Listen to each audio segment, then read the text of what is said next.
नमस्कार आप सभी को। मैं शांभवी आप सभी का स्वागत करती हूँ ग्लैम वर्ड्स के प्लेटफॉर्म पे एक बार फिर से।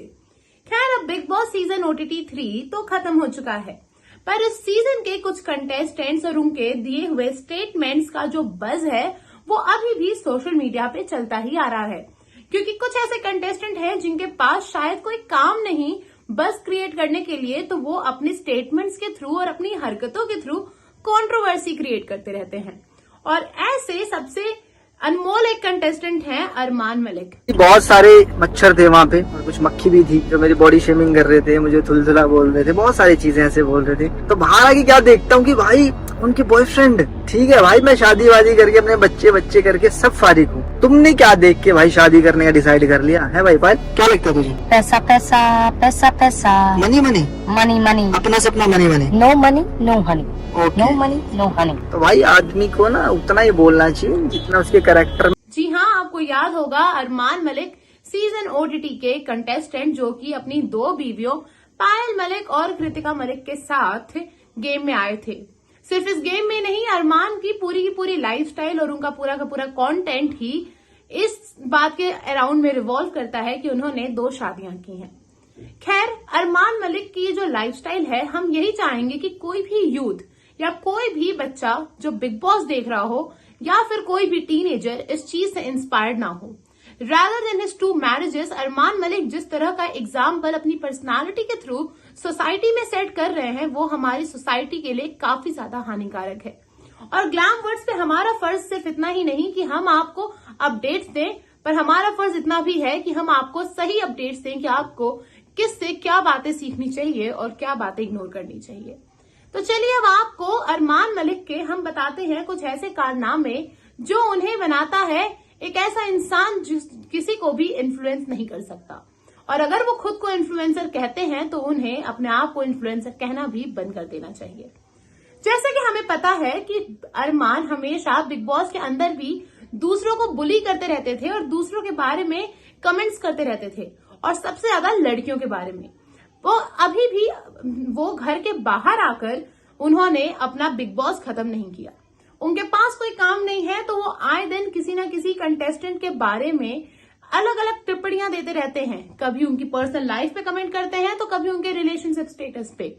अब अरमान ने ऐसा क्या किया, वीडियो में बने रहिएगा जानने के लिए। जैसा कि हमें पता है कि अरमान ने घर के अंदर सबके ऊपर कमेंट किया था, वैसे ही ठीक उन्होंने बाहर आते ही जब सना मकबूल और उनके बॉयफ्रेंड श्रीकांत की तस्वीरें और उनके बॉयफ्रेंड के साथ उनकी जल्दी ही शादी होने वाली बातें न्यूज में वायरल होने लगी और सब लोग श्रीकांत के बारे में जानने लगे, तो अरमान इस पे अपनी टिप्पणी ना दें, ऐसा कैसे हो सकता था। टिप्पणी देते हुए अरमान मलिक ने ये बात कही कि श्रीकांत को शायद सना मकबूल सिर्फ इसलिए डेट कर रही हैं क्योंकि श्रीकांत रिच है और वो एक बिजनेसमैन है। इनडायरेक्टली उन्होंने ये बोला कि सना मकबूल का रिलेशनशिप श्रीकांत के साथ सिर्फ और सिर्फ श्रीकांत के पैसों से रिलेटेड है। यही नहीं, उन्होंने श्रीकांत के लुक्स और उनके डार्क कॉम्प्लेक्शन पे भी कमेंट किया। अब I don't know Armaan Malik खुद को क्या समझते हैं और उन्हें ये राइट्स कौन देता है कि वो दूसरों के कॉम्प्लेक्शन, दूसरों के रिलेशनशिप्स पे बात करें। उनका ये बात कहना कि सना उनके साथ सिर्फ इसलिए है इतने डार्क कॉम्प्लेक्शन के बाद भी क्योंकि वो एक बिजनेसमैन है, उनकी सोच साफ तौर पर दर्शाता है। ये साफ तौर पे दिखाता है कि वो किस तरह के इंसान हैं और वो रिश्तों की मर्यादाओं को किस हद तक का सोचते हैं। खैर आपका क्या ओपिनियन है सना मकबूल और श्रीकांत के रिलेशनशिप पे, और आपका क्या ओपिनियन है अरमान का इस तरह के कमेंट करने पे सना मकबूल की पर्सनल लाइफ पे? Do let us know in the comment section. उसके बाद हमने पता है कि किस तरह अरमान मलिक पहले हर इंसान पे कमेंट करते थे, सच एज उन्होंने विशाल और लव कटारिया की दोस्ती को हमेशा फेक बोला और उसको टारगेट किया। सिर्फ इतना ही नहीं, उन्होंने लव कटारिया के जॉब, उनके प्रोफाइल, हर चीज पे सवाल उठाया। उन्होंने ये बात बोली थी कि वो एक कैमरामैन का काम करते हैं और उनका खुद का कोई वजूद नहीं है। हम सबको पता है कि लव कटारिया का नाम कहीं ना कहीं एल्विश के कारण है, पर फिर भी उनकी खुद की कोई तो आइडेंटिटी है ही, उनका खुद का थोड़ा तो फैन बेस है ही और उनकी खुद की थोड़ी तो मेहनत है ही। और ये बात अगर लव कटारिया को कोई और पर्सन बोलता, सच एज रणवीर शोरे या नेजी, तो समझ भी आती। पर अरमान मलिक, उनका खुद का क्या है? एक 2 बीवियां लेके कंटेंट बनाना और पॉपुलैरिटी गेन करना और समाज में गलत एग्जाम्पल सेट करना। उनको कौन राइट दे रहा था ये सारी बातें बोलने का? और अरमान के जो कमेंट्स थे घर के अंदर वो सिर्फ यहाँ तक नहीं सीमित थे, उन्होंने सना सुल्तान को उनकी हाइट, उनके फेस के ऊपर भी काफी चीजें बोली थी। और जब सना सुल्तान ने उनको ये बातें बोली कि उनको ये बातें बुरी लगी, तो अरमान ने कहा कि ये सारी चीजें तो बॉडी पे ऊपर बोली ही नहीं जाती और मैंने तो इसको उस तरह से सोचा ही नहीं। तो शायद अरमान की एजुकेशन इतनी है ही नहीं कि वो बॉडी बोलिंग को समझ सके। आपका क्या ओपिनियन है? अगर आपने ये सारे एपिसोड्स देखे होंगे तो आपको पता होगा। वो हमेशा विशाल के भी कंटेंट पे बात करते रहते थे। वो विशाल को कच्चा बादाम कह के चिढ़ाते थे, क्योंकि कच्चा बादाम पे काफी रील्स टिकटॉक पे वायरल हो रही थी और हमें जैसा कि पता है कि विशाल एक टिकटॉकर ही थे। पर ये सारी बातें कंटेंट वगैरह की अरमान मलिक के मुंह से कहां शोभा देती है। अगर आपने कभी स्क्रॉल करते करते उनका कंटेंट देखा होगा तो आपको पता होगा कि वो क्या कंटेंट बनाते हैं। और उनकी ये जो आदत है बिचिंग करने की और सबके बारे में बुराई करने की, ये उन्होंने बाहर आके सना, मकबूल और श्रीकांत के ऊपर निकाली। शायद उनके पास कोई काम नहीं है, इसलिए वो दूसरों की लाइफ में इतना ज्यादा इंटरफेयर करते हैं अपने इंटरव्यूज के थ्रू। उसके बाद अब आप सोच रहे होंगे कि अरमान मलिक की ये जो जर्नी है वो शुरू कहां से हुई और उन्होंने ये 2 शादियों वगैरह का गेम क्या रचा। तो चलिए इस वीडियो में हम आपको बताते हैं उनकी पूरी life story. Actually Armaan Malik जो प्रिटेंड करते हैं कि उनकी 2 शादियां हुई हैं, असल में उनकी 3 शादियां हुई हैं। जी हाँ, अरमान मलिक के पहले एक वाइफ थी जिससे उन्होंने डाइवोर्स ले लिया था पायल से मिलने के बाद, और उसके बाद उन्होंने पायल से शादी कर ली। कुछ सालों तक ये पायल के साथ खुश मिजाज जिंदगी जीते रहे और उसके बाद ही इन्होंने मुलाकात की पायल की दोस्त कृतिका से। महज 6 दिन के अंदर ही इनको कृतिका से भी प्यार हो गया और कृतिका के लिए और एक 6 दिन की आयु लड़की के लिए इन्होंने अपनी वाइफ को धोखा देना सही समझा। अरमान मलिक ने पायल मलिक को धोखा दिया और उनसे कृतिका से शादी कर ली, दूसरी शादी। अब जैसा कि हम सब जानते हैं कि हिंदू मैरिज एक्ट में 2 शादी इलीगल है और अलाउड नहीं है, इसलिए उन्होंने अपना नाम अरमान मलिक, जिनका नाम पहले संदीप था, संदीप से बदल के अरमान रख लिया। और इस तरह शुरू हुई इनकी ये 2 शादी और 2 शादियों वाले क्रिंज कंटेंट की बिगनिंग। अब इसके बाद हुआ कुछ ऐसा कि जैसा कि हमें पता है, कृतिका ने भी काफी बार अपने इंटरव्यूज वगैरह में बताया है कि अरमान से शादी करने के लिए कृतिका के घर वाले रेडी नहीं थे और इसलिए पायल के घर वाले रेडी नहीं थे और पायल ने अपने घर वालों को छोड़ दिया था। और फिर अरमान मलिक ने इस पायल की इसी मजबूरी का फायदा उठाते हुए उन्हें चीट किया और कृतिका मलिक, जो कि उन्हीं की बेस्ट फ्रेंड थी, पायल की बेस्ट फ्रेंड, उनसे शादी किया। अब कृतिका हो या अरमान, इन दोनों के ही नजरों में इस बात को लेकर थोड़ा भी गिल्ट और थोड़ी भी शाइनेस नहीं दिखती। और इनसे मीडिया जब सवाल करती है या बिग बॉस में भी जब मीडिया ने इनसे सवाल किए तो इन्होंने वही रटे मिटे 2 लाइन के आंसर जो ये हर इंटरव्यू में देते हैं दे दिया। पर ये बात तो कोई नहीं नकार सकता कि पायल ने अगर कुछ किया है तो वो सिर्फ और सिर्फ सैक्रिफाइस, और अरमान ने अगर कुछ किया है तो वो सिर्फ और सिर्फ पायल का उनके घर वालों से सपोर्ट ना मिलने का फायदा उठाना।